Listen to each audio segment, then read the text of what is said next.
बात वाराणसी की सबसे पहले कर लेते हैं, क्योंकि बाढ़ से हालात लगातार बिगड़ रहे हैं। गंगा खतरे के निशान से लगभग 13 सेंटीमीटर ऊपर बह रही है। मारुति नगर, जानकी नगर के सामने जो घाट हैं, 80 घाट समेत वरुणा पार्क के दर्जनों मोहल्ले जो इस वक्त जलमग्न हो चुके हैं, क्योंकि गंगा का पानी इन इलाकों में घर कर चुका है। मकान, पानी सब डूबे हुए हैं। लोग घर बार छोड़कर सुरक्षित स्थानों की तरफ जाने के लिए मजबूर हैं। एनडीआरएफ की टीमें बाढ़ प्रभावित इलाकों में लगातार राहत और बचाव के कार्य में जुटी हुई हैं। तस्वीरें भी आप देख रहे हैं।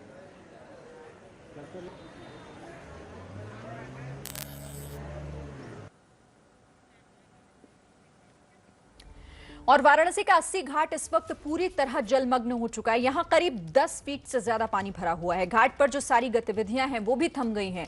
आसपास बने रेस्टोरेंट, दुकानों और घरों में भी गंगा का पानी घुस चुका है। सड़कों पर नाव चल रही है। हमारे संवाददाता संजय त्रिपाठी की एक रिपोर्ट आपको दिखाते हैं।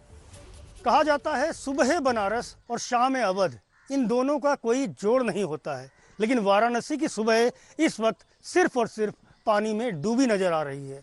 मैं तस्वीरें दिखाना चाहूँगा। ठीक मेरे बगल में आप देख सकते हैं कि जो आसपास के इलाके हैं वो किस तरह जलमग्न हो चुके हैं। गंगा का पानी न केवल पूरे घाट को डुबा चुका है, बल्कि आसपास के इलाकों में भी ये पानी जा चुका है। ऐसे में जो आम जनजीवन है वो पूरी तरह अस्त व्यस्त है। आप देख सकते हैं ये गलियाँ जो पर्यटकों से रोशन रहती थी, यहाँ इन रेस्टोरेंट्स में दिन भर लोगों का तांता लगा रहता था, वहाँ पानी भर चुका है। और ये जो रेस्टोरेंट्स हैं, ये दुकानदार हैं, ये अपना सामान धीरे धीरे करके यहाँ से निकाल ले गए हैं, क्योंकि पानी अंदर जा चुका है और ऐसे में इनका सारा सामान तबाह हो रहा है।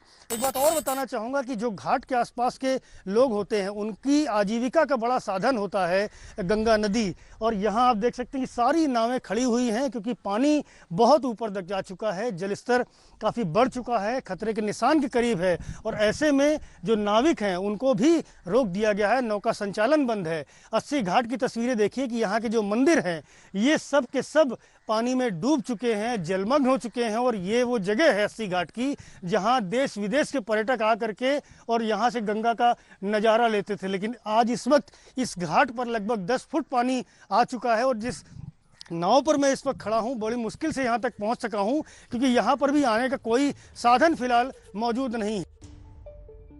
तस्वीरें देखनी आपने किस तरीके से यहाँ पर लोग इस वक्त परेशानी में हैं, कारोबार ठप पड़ गए हैं। कोरोना संकट के बाद बाढ़ के संकट ने लोगों के सामने रोजी रोटी की समस्या एक बार फिर खड़ी कर दी है। हमारे संवाददाता संजय त्रिपाठी की एक और रिपोर्ट देखिए। पहाड़ों में हो रही बारिश के चलते गंगा का जलस्तर बढ़ चुका है। और वो काशी की तस्वीरें आपको दिखाऊंगा किस तरह से 80 घाट के जो आसपास के इलाके हैं वो जलमग्न हो चुके हैं। आप देख सकते हैं ये कृष्ण मधु मंदिर है जो 80 घाट पर बना हुआ है। और इस वक्त आप देख सकते हैं कि यहाँ 1 फ्लोर तक पानी जा चुका है। बड़ी मुश्किल से यहाँ के रहने वाले आवागमन कर रहे हैं। और मैं खुद एक नाव पे सवार हूँ। ये जो नाव है सड़क पर चल रही है। जिस सड़कों पर गाड़ियाँ फर्राटा भरती थी उन पर इस वक्त नाव चल रही है। आप देख सकते हैं किस तरह से जो आसपास का पूरा इलाका है, जो दुकानें हैं, जो रेस्टोरेंट्स हैं, वो पूरी तरह डूब चुके हैं। सब कुछ बंद पड़ा हुआ है और लोग यहाँ से पलायन करने को मजबूर हैं, क्योंकि परेशानी पेश आ रही, लोगों को दिक्कतें आ रही हैं। घर का छोटा मोटा सामान लाने के लिए भी लोग किसी तरीके से यहाँ से निकल पा रहे हैं।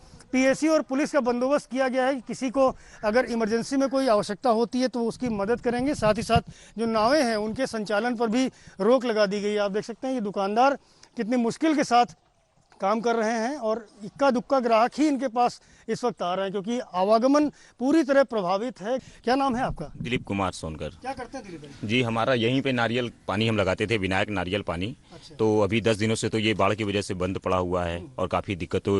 दूर के लोगों के लिए तो कोई दिक्कत नहीं है, लेकिन यहाँ पर लोगों को सबसे ज़्यादा शौचालय, रहना, खाना पीना, छोटे छोटे चीज़ों के लिए परेशान होना, ये बहुत ज़्यादा ही प्रॉब्लम है यहाँ पे। आप क्या करते हैं? ये दुकान आपकी है? ये मेरी दुकान। चाय वाय पिलाएंगे?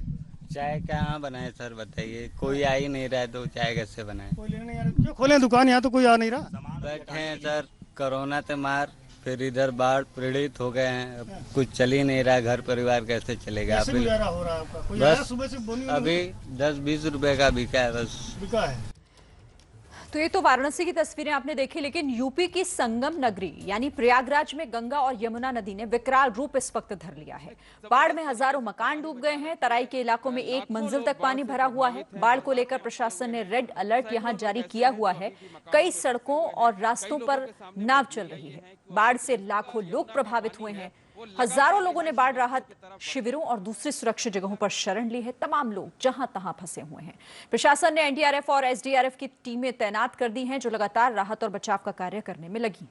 प्रयागराज की बात करें तो यहाँ हालात और भी ज्यादा खराब है। यहाँ गंगा, यमुना और टोंस जैसी नदियां लगातार उफान पर हैं। गंगा और यमुना आज लगातार तीसरे दिन भी खतरे के निशान से ऊपर बह रही हैं और जल स्तर में बढ़ोतरी का सिलसिला जो है वो लगातार जारी है। और आपको बता दें कि जो बाढ़ आई हुई है उसने जबरदस्त तरीके से तबाही मचा रखी है।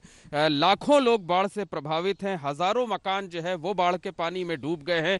पहली मंजिल तक डूब गई है, दूसरी मंजिल तक पानी अब चढ़ने लगा है। तमाम सड़कें और रास्ते जो है वो बाढ़ के पानी में डूब गए हैं। हजारों लोग राहत शिविरों में कैंप किए हुए हैं। पुलिस के साथ ही एसडीआरएफ और एनडीआरएफ की टीम लगातार रेस्क्यू कर रही है। जो बाढ़ प्रभावित इलाकों में लोग फंसे हुए हैं उनको लगातार नावों के जरिए, स्टीमर के जरिए निकाला जा रहा है। और चिंता की बात यह है कि जो गंगा और यमुना का पानी है वो लगातार रिहायशी बस्तियों की तरफ बढ़ता जा रहा है। शहरी इलाके की बात करें तो तकरीबन 2 दर्जन मोहल्ले ऐसे हैं जहां बाढ़ का पानी पूरी तरीके से कई इलाकों को, कई मोहल्लों को अपनी आगोश में ले चुका है। कुछ लोग भी हमारे साथ मौजूद हैं, हम उनसे बात करेंगे, जानने की कोशिश करते हैं। बताइए, पानी कितनी तेजी से बढ़ता आ रहा है, कितना डर लग रहा है?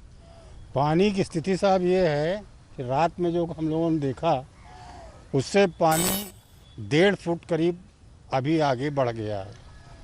और सबसे बड़ी बात यह है कि जो पानी में करंट है वो बहुत ही खतरनाक है। स्थिति ये है कि हम लोग यहाँ कीटगंज के सामने रहते हैं, टूरिस्ट बंगला के। महेंद्र शर्मा मेरा नाम है और मैं यहाँ पे अभी कल भी जिला अधिकारी महोदय को यहाँ पे अवगत कराया हूँ कि इसके नीचे तमाम झोपड़ी वाले, झुग्गी वाले लोग हैं जो बेसहारा हो गए, उनको किसी तरीके कोई सुनवाई नहीं हो रही है। और देखिए, यूपी के कानपुर में भी भारी बारिश की वजह से बुरा हाल है। शहर में जगह जगह पानी भरने से लोगों को काफी दिक्कतों का सामना करना पड़ रहा है।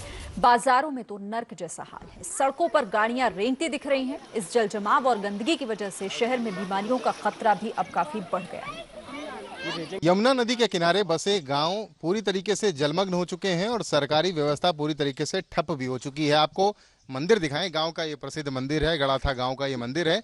3500 से 4000 के बीच की आबादी बताई जाती है और ये शिव मंदिर है। यहाँ पर गांव वालों की काफी आस्था है। सावन का महीना है और यहाँ पर शिवलिंग को आपको दिखाएं कि अब यहाँ पर कोई भक्त नहीं पहुंच पा रहा है, क्योंकि पूरा जो रास्ता है, पूरा गांव जो है वो जलमग्न हो चुका है यमुना नदी में आए रौद्रूप के बाद। यमुना नदी उफान पर है और यहाँ से काफ़ी दूर बताई जाती है। बावजूद इसके आपको दिखाएं कि सीढ़ियाँ पूरी तरीके से डूबी हुई हैं। अब यमुना नदी का जल स्तर जिस तरीके से बढ़ रहा है, लग रहा है कि गर्भगृह के अंदर शिवलिंग तक यमुना नदी का पानी पहुँच जाएगा कुछ देर बाद। लेकिन लगातार लोगों की परेशानियां बढ़ रही हैं। पूरा प्रांगण, जो लोग सावन के महीने में यहाँ पर जलाभिषेक, दुग्धाभिषेक करने आते थे, वो अब यहाँ पर नहीं आ पा रहे हैं। आसपास के लोगों को दिखाएं आपको कैसे लोग घर के अंदर घुसे हुए हैं अपने आप को बचाने के लिए और जिंदगी की जद्दोजहद कर रहे हैं।